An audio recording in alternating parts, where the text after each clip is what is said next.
Hello viewers, দেখছেন iPhone take Bangla আর আমি রাজরাজীব আছি আপনার সাথে। ভিউয়ার্স, আপনি যদি একজন আইফোন ইউজার হন তাহলে অবশ্যই আপনার মনে কম বেশি আইফোনের ব্যাটারি হেলথ বা ব্যাটারি লাইফ নিয়ে টেনশন কাজ করে। নর্মালি বর্তমান সময়ে যে সকল আইওএস আপডেট আসতেছে, এই আপডেটেড ডিভাইস আপডেট করার পর ব্যাটারি হেলথ অনেক সময় ড্রেন হয় অনেক ডিভাইসে। তবে সর্বোপরি বিষয় হচ্ছে যে আমরা যে আইফোন ইউজার রয়েছি তারা কম বেশি টেনশনে থাকি যে কখন ব্যাটারি হেলথ ড্রপ করে, আবার কখন দেখা যায় অনেক ডিভাইসে ব্যাটারি ড্রেন হয়। তো সর্বোপরি বিষয় যে কিভাবে এই আইফোনের ব্যাটারি হেলথ বা ব্যাটারি লাইফ ধরে রাখা যায়, আজকের এই ভিডিওতে এমনই কিছু টিপস আপনাদের সাথে শেয়ার করব যেগুলো আপনার জন্য অবশ্যই ইউজফুল হবে। তো নর্মালি আমরা যখন একটি ডিভাইস ক্রয় করি সেই ব্র্যান্ড নিউ ডিভাইসে কিন্তু 100% ব্যাটারি হেলথ থাকে। সেটা ব্যবহার করার ক্ষেত্রে যত ব্যবহার করবেন ততই কিন্তু সেই হেলথ কমতে থাকে এবং এটা কমবেই। এটা ধরে রাখার অ্যাকচুয়ালি কোনো ওয়ে নাই, বাট আপনি চাইলে এটাকে একটু কন্ট্রোল করতে পারেন। যেমন এই মুহূর্তে আপনি যদি একটু ভালো করে লক্ষ্য করেন, আমার এই ডিভাইসের ম্যাক্সিমাম ক্যাপাসিটি হচ্ছে 88%, মানে 88%। অলরেডি 100% থেকে 12% কিন্তু ব্যবহার করা হয়ে গেছে। আর এই যে আমার এই ডিভাইসটির বয়স নভেম্বর আসলে প্রায় 2 বছর হবে। তো কয়েক মাস কম, ধরেন 3 মাস কম, এই ডিভাইসটির বয়স প্রায় 2 বছর। 2 বছরে এটার ব্যাটারি হেলথ ড্রপ হয়েছে 12%। এটা মোটামুটি বেশ ভালো বলা যেতে পারে। তো এখন বিষয় হচ্ছে সবার কিন্তু আর একরকম হয় না। অনেকের দেখা যায় 1-2 মাসে বেশ কয়েক পার্সেন্ট ড্রপ করে, তো এগুলো একটা বিষয়। তবে আপনি যদি সবসময় আপনার ব্যাটারি হেলথ ভালো পেতে চান, ব্যাটারি লাইফ ভালো পেতে চান, তাহলে এখানকার যে ইম্পর্ট্যান্ট যে সেটিং রয়েছে সেটা হচ্ছে অপটিমাইজ ব্যাটারি চার্জিং। এই যে সেটিংটা একেবারে নিচের দিকে সর্বশেষ, এটা অল টাইম আপনি অন রাখবেন। আপনি যেভাবে আপনার ডিভাইসটি চার্জ করেন সেটা কিন্তু অ্যাপেলের এই অপটিমাইজ ব্যাটারি চার্জিং সিস্টেম এটা ফলো করার পর আপনি যেভাবে চার্জ করেন আপনার ডিভাইসটি, ঠিক সেইভাবেই সে আপনাকে সবসময় সাপোর্টে রাখে যে কীভাবে আপনার ডিভাইসটিতে ভালো মানের চার্জ করা যায়। এটা এরকমভাবে কাজ করে, ধরেন আপনি নির্দিষ্ট সময় রাত্রে চার্জ করেন। তো চার্জে যখন আপনি দেন, চার্জে দেওয়ার সাথে সাথে আপনি যে অবস্থায় দেন না কেন সেখান থেকে 80% পর্যন্ত ফাস্ট চার্জিং হবে, যদি চার্জিংয়ের ক্ষেত্রে আপনি ফাস্ট চার্জার ব্যবহার করেন। আর যদি আপনি 5 ওয়াটের কোনো চার্জার ব্যবহার করেন সেই ক্ষেত্রে একটু ফাস্ট হবে, বাট এরপরের যে আপনি এই 80% থেকে 100% চার্জ হবে আপনার ডিভাইসটি, সেটা ডিপেন্ড করবে যে আপনার সেই ডিভাইসটি কখন আপনি চার্জার থেকে আনপ্লাগ করেন। এরকম অনেক সময় অনেক ইউজার করে থাকেন, ধরেন রাত 12টায় আপনি ঘুমানোর আগে আপনি আপনার মোবাইলটি চার্জে লাগিয়ে রাখলেন এবং আপনি ঘুম থেকে ওঠার পর সকাল 8টায় হয়তো আপনি সেটা চার্জ থেকে আনপ্লাগ করেন। এই ক্ষেত্রে আপনি যখন চার্জে দিবেন আপনার ডিভাইসটি, চার্জে দেওয়ার সাথে সাথেই আপনার ডিভাইসটি 80% চার্জ হবে এলা খুব অল্প সময়ের ভিতরে। এরপর সেটা চার্জ নেওয়া অফ হয়ে যাবে। যেহেতু আপনি রেগুলারলি সকাল 8টা বাজে আপনার চার্জটি আনপ্লাগ করেন, সেই ক্ষেত্রে হয়তো 8টা বাজার বেশ কিছু সময় আগে আপনার সেই 80% থেকে 100% আপনার ডিভাইসটি চার্জ হবে। তবে এতে যে আপনার ডিভাইসের কোনো ক্ষতি হবে তা কিন্তু না, জাস্ট এই যে অপটিমাইজ ব্যাটারি চার্জিং, এই ফিচারটার কাজই হচ্ছে এটা। তো অল টাইম আপনার উচিত হবে এই ফিচারটি আপনার আইফোনে অন রাখা। কম বেশি আমরা বাংলাদেশিরা মোবাইল ব্যবহার করার ক্ষেত্রে একটা কমন বিহেভ করে থাকি, সেটা হচ্ছে যে আমরা সবাই মোবাইলের সাথে একটি কাভার ব্যবহার করি। আর বর্তমানে তো অনেকেই এক ধরনের হোয়াইট কালার পলি ইউজ করেন, যা বর্তমানে সকল প্রকার কাভার সেল করার দোকানে অ্যাভেলেবল পাওয়া যায়।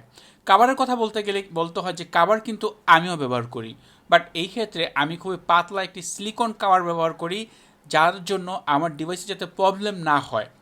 তো এই বিষয়টা অনেকেই বুঝতে পারেন না। অনেকেই খুবই মোটা হার্ড লেদারের বা এরকম খুবই হার্ড যাতে মোবাইলটাকে সব দিকে ঢেকে রাখে, এরকম কাভার অনেক ইউজার ইউজ করেন, যা কিন্তু উচিত না। আমাদের উচিত, যেহেতু আমরা মোবাইলটা অনেক দাম দিয়ে কিনি এটা সেভ রাখার জন্য, যখন কখনো যদি হাত থেকে পড়ে যায় যাতে ডেন্ট না পড়ে, স্কেচ না হয়। কারণ আমরা মোবাইলটা তো অবশ্যই 1 বছর বা 2 বছর ইউজ করার পর এটা সেল করে দিব, যাতে সেল করার সময় ভালো দাম পাওয়া যায়। এজন্য কাভার কম বেশি সকলেই ব্যবহার করে থাকি। কিন্তু এই ক্ষেত্রে কাভার ব্যবহার করার ক্ষেত্রে একটু সাবধান হতে হবে। কাভার বাছাই করার ক্ষেত্রে অবশ্যই আপনাকে একটু সাবধান হতে হবে। এমন কাভার আপনি ব্যবহার করবেন যদি আপনার ফোন হিট হয় যাতে সেই হিটটা কাভারের কারণে আর ওভারহিট না হয়ে যায়। তো অবশ্যই আপনি যখন একটি কাভার আপনার মোবাইল ব্যবহার করবেন একটু দেখে শুনে করবেন এবং এই বিষয়টার প্রতি অবশ্যই আপনি লক্ষ্য রাখবেন। এরপর অনেক ইউজার আমাকে প্রশ্ন করেন যে আইফোন আমরা চার্জ দেওয়ার ক্ষেত্রে কত পার্সেন্ট থেকে কত পার্সেন্ট চার্জ করব। এই বিষয়টা অনেকটাই ইম্পর্ট্যান্ট, বাট আমার ক্ষেত্রে আমি যখন সময় পাই তখনই কিন্তু চার্জ করি। সেই ক্ষেত্রে আমার যদি 95% চার্জ থাকে, আমি সময় পেলাম আমি চার্জে লাগিয়ে রাখি। আবার এরকম হয় যে আমার ফোনে 40% চার্জ আছে, সেই ক্ষেত্রেও আমি চার্জে লাগিয়ে রাখি। মানে মোট কথা আমার যখন প্রয়োজন তখনই আমি চার্জ করি। বাট নর্মালি কিন্তু এরকম একটি রিউমার রয়েছে যে 20% থেকে 80% চার্জ করা সবচেয়ে উত্তম, বাট আমি এটা ফলো করি না। আপনি এটা ফলো করতে পারেন, কারণ সবার যে একরকম হবে তা কিন্তু বিষয় না। কারণ আপনার ক্ষেত্রে হয়তো যদি এরকম চার্জ করেন আপনি যে 1 থেকে 100% চার্জ করলেন, সেই ক্ষেত্রে আপনার ফোন প্রচুর হিট হয় বা আপনার চার্জিং ব্যাকআপ ভালো না, সেই ক্ষেত্রে আপনার উচিত হবে, নর্মালি সাধারণত সবাই এই বিষয়টাই করে থাকে, যে 20% থেকে 80% পর্যন্ত চার্জ করে। এই ক্ষেত্রে যখন আপনার ফোন 80% চার্জ হয়ে যাবে আপনি সাথে সাথে চার্জ থেকে খুলে ফেলবেন। আবার যখন আপনি ব্যবহার করছেন ব্যাটারি ড্রেন হতে হতে যখন 20%-এ চলে আসবে তখন আপনি আবার ডিভাইসটি চার্জে লাগিয়ে রাখবেন। তো এই বিষয়টা মানে এক একজনের ক্ষেত্রে এক এক রকম হতে পারে, কারণ শুরুতেই আমি আমার যে মেথড চার্জ করার সেটা আপনাদের জানিয়েছি। বাট এই মেথডে যে আপনার কাজ হবে তা না। বাট আপনার যদি এটা কাজ না হয় সেই ক্ষেত্রে আপনি এই 20% থেকে 80% এই বিষয়টা ফলো করতে পারেন। কারণ অনেক ইউজারই রয়েছেন যারা এটাকে সাপোর্ট করেন এবং অনেকের এই বিষয়টা কাজ করে থাকে। এরপর অনেক আইফোন ইউজার জানতে চান যে আমি যদি সারা রাত আমার ডিভাইসটি চার্জে লাগিয়ে রাখি এতে কোনো সমস্যা হবে কি না। এটার প্রথম উত্তর হচ্ছে যে না, বাট এখানেও কিছু বিষয় থাকে। আপনি যদি সারা রাত চার্জে লাগিয়ে রাখেন সেই ক্ষেত্রে আপনার দুইটা বিষয় খেয়াল করতে হবে, যে আপনি যে কেবল ব্যবহার করছেন বা যে অ্যাডাপ্টার ব্যবহার করছেন এটার কোয়ালিটি কেমন, এটা কি অ্যাপেল ব্র্যান্ডের না লোকাল কোনো ব্র্যান্ডের, এই বিষয়টা অবশ্যই আপনার মাথায় রাখতে হবে। যদি অ্যাপেলের জেনুইন সব কিছুই হয় তাহলে কোনো প্রবলেম নেই, কারণ অ্যাপেলের ডিভাইসের সাথে অ্যাপেলের অ্যাডাপ্টার এটা একেবারে ম্যাচ করে নেয়। এটার ইকোসিস্টেমটা এমনটাই ভালো যে আপনার ডিভাইসে যতটুকু চার্জ প্রয়োজন অতটুকু চার্জ নেওয়ার পর আপনার ফোন চার্জ নেওয়া অফ হয়ে যাবে। নর্মালি আপনি যদি 100% হওয়ার পর আপনি আপনার আইফোনের ব্যাটারির দিকে খেয়াল করেন, যখন আপনার আইফোন চার্জ করেন তখন কিন্তু দেখা যায় যে আইফোনের ব্যাটারিটা গ্রিন কালার হয় বর্তমান সময়ে। তো যখন ফুল চার্জ হয়ে যায় তখন দেখবেন 100% হয়ে গেলে এটা আবার হোয়াইট কালার হয়ে গেছে, কারণ তখন কিন্তু অলরেডি চার্জ নেওয়া অফ হয়ে গেছে। তো এই বিষয়টা ডিপেন্ড করে বেস্ট কোয়ালিটির চার্জার অ্যাডাপ্টারের ওপর। বাট এই ক্ষেত্রে আরেকটা বিষয় আপনি খেয়াল করবেন, যখন আপনি ওভারনাইট চার্জ করবেন সেই ক্ষেত্রে আপনার ফোন কেমন হিট হয়। আর চেষ্টা করবেন যে যদি আপনার ফোন নর্মাল থাকে তাহলে তো কোনো সমস্যাই নেই, আর যদি একটু হিট হয় তাহলে আপনি কাভার খুলে আপনার ফোনটি চার্জ করবেন। এছাড়া যদি দেখেন যে অতিরিক্ত পরিমাণে হিট হয় তাহলে আপনি ওভারনাইট চার্জ করা থেকে বিরত থাকবেন। এবার কথা বলবো অ্যাপেলের চার্জার নিয়ে। আর আমরা আইফোন চার্জ করার জন্য সাধারণত অ্যাপেলের চার্জারই খুঁজে থাকি। আপনি যদি বাংলাদেশ থেকে একটি চার্জার ক্রয় করেন সেই ক্ষেত্রে সেটা যে 100% অ্যাপেলের একটি চার্জার এটার কোনো গ্যারান্টি আপনি পাবেন না। সবাই বলবে, সব দোকানদারই বলবে যে এটা অ্যাপেলের জেনুইন একটি অ্যাডাপ্টার, বাট বেশিরভাগ সময় দেখা যায় সেটা একটা কপি প্রোডাক্ট। আমার হাতে দেখতে পাচ্ছেন এটা হচ্ছে অ্যাপেলের 5 ওয়াট একটি চার্জার। এটা আমি যখন আইফোন 5s ক্রয় করেছিলাম তার সাথে আমি পেয়েছিলাম। আমি এখনও কিন্তু এই চার্জারটি ব্যবহার করি। আর বর্তমান সময়ে বেশিরভাগ ইউজার অ্যাপেলের 20 ওয়াট চার্জার ব্যবহার করে থাকেন। সেই ক্ষেত্রে সেটা কিন্তু খুব ফাস্ট চার্জ হয়। বাট আপনি যদি ফাস্ট চার্জ দেওয়ার ট্রাই করেন, ফাস্ট চার্জ করলে আপনার ফোনটি কিন্তু প্রচুর হিট হয়। যদি প্রচুর হিট হয় তাহলে কিন্তু এটা আপনার ব্যাটারির জন্য খুবই খারাপ বিষয়। তাই আপনার উচিত হবে তখন 5 ওয়াট বা 12 ওয়াটের কোনো চার্জার ব্যবহার করা। তবে আপনার হাতে যদি সময় কম থাকে সেই ক্ষেত্রে আপনি অ্যাপেলের 20 ওয়াট চার্জার ফাস্ট চার্জার ব্যবহার করতে পারেন। আর যদি বেশ ভালো সময় থাকে, মানে বিশেষ করে আপনি যদি সারা রাত মানে ওভারনাইট চার্জ করেন সেই ক্ষেত্রে আপনি একটি 5 ওয়াট চার্জার ব্যবহার করতে পারেন। এছাড়া চার্জার ক্রয় করার ক্ষেত্রে আপনি জেনুইন যদি কোনো অ্যাপেলের প্রোডাক্ট যে আপনি না মানে 100% কনফিডেন্স হতে পারছেন না যে আপনি যে অ্যাপেলের চার্জারটা ক্রয় করছেন এটা জেনুইন কিনা। তো এই বিষয়টা আপনি এভাবে যেতে পারেন যে আপনি একটি অ্যাপেলের জেনুইন অ্যাডাপ্টার কেবল না কিনে আপনি ভালো যে সকল ব্র্যান্ড রয়েছে, সারা বিশ্বে অনেক ব্র্যান্ড রয়েছে যেগুলো অ্যাপেলের সার্টিফিকেট প্রাপ্ত, তো ওই ধরনের ব্র্যান্ডের কোনো একটি অ্যাডাপ্টার কেবল এগুলো আপনি ব্যবহার করতে পারেন। সেই ক্ষেত্রে আপনি 100% সিকিউর থাকবেন যে আপনি একটি ভালো অ্যাডাপ্টার বা কেবল ব্যবহার করছেন। এই ক্ষেত্রে আপনি অ্যাঙ্কার নিতে পারেন বা ইউগ্রিন নিতে পারেন। এছাড়া আরও অনেক কোম্পানি আছে, আমি সেগুলো মেনশন করব না। আপনার কাছে যেটা ভালো মনে হয় আপনি সেটা ব্যবহার করতে পারেন। বাট বাংলাদেশ থেকে যদি আপনি অ্যাপেলের এই চার্জারগুলো ক্রয় করতে যান তাহলে দেখা যায় বেশিরভাগ সময় কিন্তু আপনাকে অরিজিনাল দাম রেখে একটি কপি প্রোডাক্ট ধরিয়ে দেওয়া হয়। আর সেই প্রোডাক্ট দিয়ে আপনি যখন আপনার আইফোনটি চার্জ করেন সেই ক্ষেত্রে দেখা যায় আইফোনটি প্রচুর হিট হয় এবং বর্তমান অনেক সময় দেখা যায় যে ডিসপ্লের যে প্রবলেমগুলো এগুলোও কিন্তু এইসব কারণের একটা অংশ। যাই হোক, আপনি অবশ্যই আপনার আইফোনটি চার্জ করার জন্য একটি ভালো মানের অ্যাডাপ্টার ব্যবহার করবেন। এরপরে কথা বলতে হয় ওয়্যারলেস চার্জার নিয়ে। অনেক আইফোন ইউজার রয়েছেন যারা অ্যাপেলের ওয়্যারলেস বা অন্যান্য ব্র্যান্ডের যে সকল ওয়্যারলেস চার্জার রয়েছে এটা দিয়ে চার্জ করে থাকেন, এবং এটা আপনি স্বীকার করতেই হবে আপনি যদি এই ধরনের চার্জার ব্যবহার করেন তাহলে কিন্তু আপনার ফোন প্রচুর হিট হয়, এবং এটা মানে সবাই বলবে যে এটা প্রচুর হিট হয়। তো যখন আপনার ফোন প্রচুর হিট হয় তাতে করে কিন্তু আপনার ফোনের ব্যাটারি ড্রেন হয়, ফোনের যে লিথিয়াম আয়ন ব্যাটারির ভিতরে যে জুস রয়েছে এগুলো হিট হওয়ার কারণে কিন্তু আপনার ব্যাটারি রাতারাতি ড্রপ করে।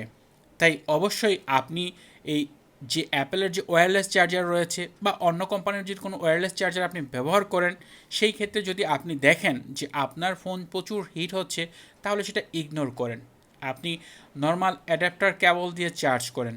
যদি খুব প্রয়োজন পড়ে সেই ক্ষেত্রে আপনি হঠাৎ মাঝে মধ্যে দিতে পারেন, বাট রেগুলার করাটা আমার কাছে ভালো মনে হয় না। এরপরে কথা বলবো অ্যাপেলের আরও একটি গুরুত্বপূর্ণ অ্যাক্সেসরিজ কেবল। খুশির বিষয় এটা যে এখনও অ্যাপেল তাদের বক্সের সাথে কেবল দিচ্ছে, এবং এই ক্ষেত্রে আপনি যদি একটি ব্র্যান্ড নিউ আইফোন ক্রয় করেন সেই ক্ষেত্রে কিন্তু আপনি বক্সের সাথে একটি জেনুইন কেবল পাচ্ছেন, আপনি সেই কেবলটি নির্দ্বিধায় ব্যবহার করতে পারেন। বাট অনেক ইউজার রয়েছেন যারা একটি সেকেন্ড হ্যান্ড আইফোন ক্রয় করেন সেই ক্ষেত্রে দোকানদার আপনাকে একটি কেবল দিচ্ছে, একটি অ্যাডাপ্টার দিচ্ছে ফোনের সাথে, বাট সেটা কিন্তু জেনুইন না। এছাড়া আপনি যদি আপনার আগের এই কেবল মানে অ্যাপেলের কেবলের কথা বলতে গেলে এটাও বলতে হয় যে এ ধরনের কেবল 1 থেকে 1.5 বছর ব্যবহার করার পর কিন্তু এগুলো নষ্ট হয়ে যায়, ফেটে যায়, তো তখন আমাদের নতুন আরেকটি কেবল কালেক্ট করতে হয়। সেই ক্ষেত্রে হয়তো আমরা জেনুইন দাম দিয়ে একটি কপি প্রোডাক্ট নিয়ে থাকি, বাট আমার কথা হচ্ছে আপনি এটা করবেন না, আপনি একটি ভালো কোম্পানির ভালো ব্র্যান্ডের এই কেবল নিতে পারেন। বর্তমান সময়ে অনেক ভালো ব্র্যান্ড রয়েছে যে সকল ব্র্যান্ডের কেবল অ্যাপেল সার্টিফাইড প্রাপ্ত।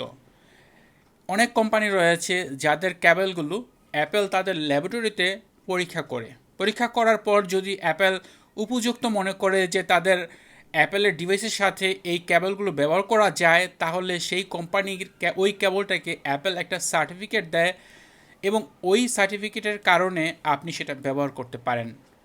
আর সার্টিফিকেটটা হচ্ছে মেড ফর আইফোন। এই বিষয়টা আপনি অবশ্যই খেয়াল করবেন, যার নাম হচ্ছে MFI। MFI লগো কোনো একটি কেবলের উপর যদি থাকে তাহলে আপনি সেই কেবলটি নির্দ্বিধায় কিনতে পারেন যদি আপনার কাছে অ্যাপেলের একটি জেনুইন কেবল না থাকে। তাই অবশ্যই আপনার উচিত হবে একটি ভালো মানের কেবল ব্যবহার করা আপনার ডিভাইসের ব্যাটারি লাইফ বা ব্যাটারি হেলথ ধরে রাখার জন্য। অনেক আইফোন ইউজার রয়েছেন যারা ফোন চার্জ করার সময় ফোন ব্যবহার করে থাকেন। এমনও আমি অনেক ইউজার দেখেছি যারা গেমিং করেন চার্জে লাগিয়ে। তো এই বিষয়টা কোনোভাবেই করা যাবে না। আপনি গেমিং করেন বা ফেসবুকিং করেন বা ইউটিউব ভিডিও দেখেন, মানে কোনো কাজই আপনার করা উচিত হবে না। আবার এটাও খেয়াল করেছি অনেক ইউজার রয়েছেন যারা চার্জে লাগিয়ে ফোনে কথা বলছেন। তো এটা খুবই রিস্কি একটা বিষয়, এগুলো না করাটাই সবচেয়ে ভালো। কারণ আপনি যখন আপনার ডিভাইসটি চার্জে লাগানোর সাথে সাথে কিন্তু সেটা অনেক হিট হয়। কারণ এই ক্ষেত্রে বর্তমান সময়ের সব স্মার্টফোনেই কিন্তু আপনি 20 ওয়াট চার্জার ব্যবহার করছেন, তার জন্য আপনার ডিভাইসটি ফাস্ট চার্জ হচ্ছে, সেই সাথে ফোনটি হিটও হচ্ছে। আর হিট হওয়ার সময় যদি আপনি ফোন ব্যবহার করেন সেই ক্ষেত্রে ফোন তো আরও হিট হচ্ছে। নর্মালি আপনি গেমিং করলে ফোন হিট হয়, লং টাইম যদি ফেসবুকিং ইউটিউবিং করেন সেই ক্ষেত্রেও কিন্তু ফোন হিট হয়। আর হিট হলে আপনার ব্যাটারির ক্ষতি হবেই, ব্যাটারি ড্রপ করবেই, ব্যাটারি হেলথ রাতারাতি ড্রপ হয়ে যাবে। তাই অবশ্যই আপনি খুব প্রয়োজন না পড়লে কখনোই এই ধরনের কাজ করা উচিত হবে না আপনার। এরপরে আপনাদের উচিত হবে নিয়মিত আপনাদের ডিভাইসটি আপ টু ডেট রাখা। অনেক ইউজার রয়েছেন যারা নিয়মিত আইফোন আপডেট করেন না, আপডেট করতে ভয় পান যে আপডেট করলে হয়তোবা ব্যাটারি হেলথ কমে যাবে। তবে এখন বিষয় হচ্ছে যে আপনি যদি আপডেট করেন তাতেও কিন্তু ব্যাটারি হেলথ কমবে, আপডেট না করলেও কিন্তু ব্যাটারি হেলথ কমবে। কারণ আপনি যখন আপনার ফোন ব্যবহার করছেন আপনার ফোনের ব্যাটারির ক্ষয় হচ্ছে এবং সেটা 1 মাস 2 মাস পর যখন আপনি আপডেট করছেন, আপডেট করার পর আপনি দেখতে পাচ্ছেন ব্যাটারি হেলথ কমছে। কারণ এটা কিন্তু নিয়মিত কমে না। আপডেট করার পর যখন আপনার সিস্টেম আপনার ফোনের সকল হার্ডওয়্যার চেক করে তখন কিন্তু আপনার ফোনের ব্যাটারিও চেক করে। ব্যাটারি রিক্যালিব্রেট হওয়ার সময় যতটুকু ব্যাটারি হেলথ পায় তাই কিন্তু শো হয়। তখন আমরা দেখতে পাই যে আমাদের ফোনের ব্যাটারি হেলথ আপডেট করার কারণে কমে গেছে। অ্যাকচুয়ালি বিষয়টা এরকম না, আপডেট করার কারণে কখনোই ফোনের ব্যাটারি হেলথ কমে না। আর তাই উচিত হবে নিয়মিত আপনার ডিভাইসটি আপ টু ডেট রাখা। সর্বশেষ আপনাদের যে কথাটি আমি বলবো তা হচ্ছে অন্তত 2 দিন না হোক 3 দিনে না হোক সপ্তাহে একদিন আপনার ডিভাইসটি অফ করবেন। অফ করার পর সেটা আবার অন করবেন, মানে রিস্টার্ট বলতে পারেন। আপনি যদি ধরেন একটানা 7 দিন কাজ করেন না ঘুমিয়ে তাহলে অবশ্যই আপনি ক্লান্ত হবেন, আপনার তখন একটু রেস্ট প্রয়োজন। ঠিক সেমভাবে ফোনের একটু রেস্ট প্রয়োজন। আপনার ফোনটি যখন অফ করবেন, অফ করার পর যখন অন করবেন সেটা কিন্তু আবার নতুন করে শুরু করবে। এটা খুব ইম্পর্ট্যান্ট একটা বিষয়। অন্তত সপ্তাহে একদিন আপনার ডিভাইসটি রিস্টার্ট করবেন, অফ করবেন, তারপর অন করবেন। এটা আপনি করে দেখেন, আপনার ফোনের ব্যাটারি হেলথ প্লাস ব্যাটারির যে লাইফ দুইটাই ভালো থাকবে। এবং আরেকটা বিষয় হচ্ছে নিয়মিত আপনার যে সকল অ্যাপস আপনি ব্যবহার করেন সেগুলো আপডেট রাখা। এগুলোও কিন্তু অনেক সময় ব্যাটারি ড্রেন হওয়ার একটি বড় কারণ হয়ে দাঁড়ায়। তাই অবশ্যই আপনি অন্তত 2 দিন হোক বা 3 দিন পরপর হোক অ্যাপ স্টোরে যাবেন, গিয়ে সেই যে অ্যাপগুলো আপনি ব্যবহার করছেন তার আপডেট রয়েছে কিনা এগুলো চেক করবেন, আপডেট থাকলে আপডেট করে নেবেন। তো এই ছিল ভিডিও। আশা করি এই ভিডিওটি যদি আপনি মনোযোগ সহকারে সম্পূর্ণটা দেখেন তাহলে আপনার ব্যাটারির লাইফ সেভ করার অনেক টিপস আপনি পেয়ে যাবেন। এবং এগুলো যদি আপনি নিয়মিত মেনটেন করে চলেন তাহলে আমি 100% করে বলতে পারি যে আপনার আইফোনের ব্যাটারি হেলথ প্লাস হচ্ছে ব্যাটারি লাইফ বেশ ভালো পাবেন আপনি। যদি এই ভিডিওটি আপনার কাছে উপকারী মনে হয় তাহলে অবশ্যই ভিডিওতে লাইক দিবেন, কমেন্ট করবেন এবং আপনার পরিচিত আইফোন ইউজার বন্ধুদের সাথে ভিডিওটি শেয়ার করবেন যাতে করে তিনিও এই বিষয়গুলো জানতে পারেন। কথা হবে পরের ভিডিওতে। সে পর্যন্ত ভালো থাকুন, সুস্থ থাকুন। আল্লাহ হাফেজ।